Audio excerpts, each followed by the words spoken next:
సంగారెడ్డిలో శనివారం జరగనున్న ముఖ్యమంత్రి రేవంత్ రెడ్డి బహిరంగ సభకు సర్వం సిద్దమవుతోందని టీపీసీసీ వర్కింగ్ ప్రెసిడెంట్ జగ్గారెడ్డి తెలిపారు. శుక్రవారం డీసీసీ అధ్యక్షురాలు నిర్మలా జగ్గారెడ్డితో కలిసి సభ ఏర్పాట్లను పరిశీలించారు. ఈ సందర్భంగా జగ్గారెడ్డి మాట్లాడుతూ 1,00,000 మందితో సీఎం బహిరంగ సభ నిర్వహించేందుకు ఏర్పాట్లు చేస్తున్నామన్నారు. సభ విజయవంతం కోసం పీసీసీ అధ్యక్షుడు మహేష్ కుమార్ గౌడ్, మంత్రులు ఉత్తమ్ కుమార్ రెడ్డి, దామోదర రాజనరసింహ, వివేక్ వెంకటస్వామితో ప్రతిరోజు సమీక్షలు నిర్వహిస్తున్నామని తెలిపారు. సంగారెడ్డి ఐబీ చౌరస్తాలో సీఎం రేవంత్ రెడ్డి, మాజీ ప్రధానమంత్రులు జవహర్లాల్ నెహ్రూ, రాజీవ్ గాంధీ విగ్రహాలను ఆవిష్కరించనున్నారని చెప్పారు. సంగారెడ్డి నియోజకవర్గం నుంచే సుమారు 50,000 మంది సభకు హాజరవుతారని తెలిపారు.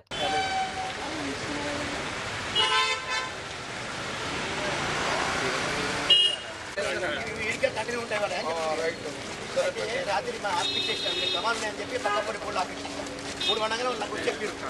లేకపోతే మరి జాగ్రత్త సెట్ నువ్వు ఏమంటే మంచి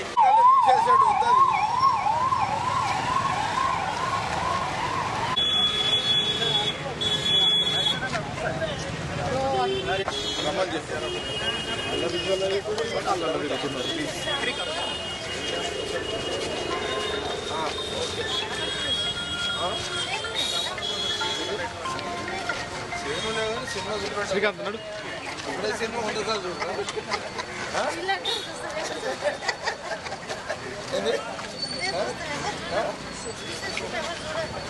నా చూడాడు కదా ఎల్లుండే కట్టేస్తాను. ఇప్పుడు అడిగేం చేస్తున్నాయి లేలే, ఇది కూడా ఎల్లుండి అవసరం లే, కట్టేద్దాం.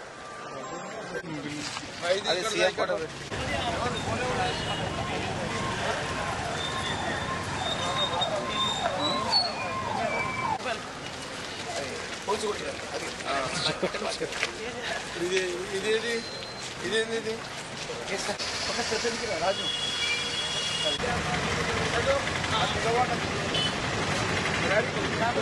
నాతో మాట్లాడుతున్నా అంతే. ఇప్పుడు ఇది వచ్చింది ఆ బోర్డు. అవును, ఇటువంటి 9 పక్కకు వచ్చింది.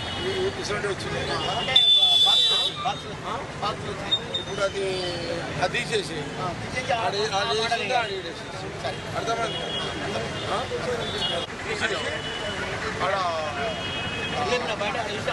అదే వేసేసి అక్కడ వేసినావు, అక్కడ అదేసి ఇక్కడ తీసేసి మరి అంటే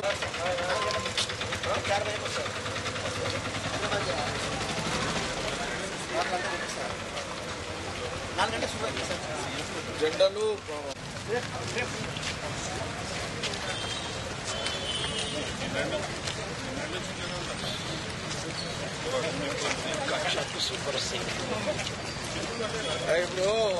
ఇప్పుడు గమనం చేస్తే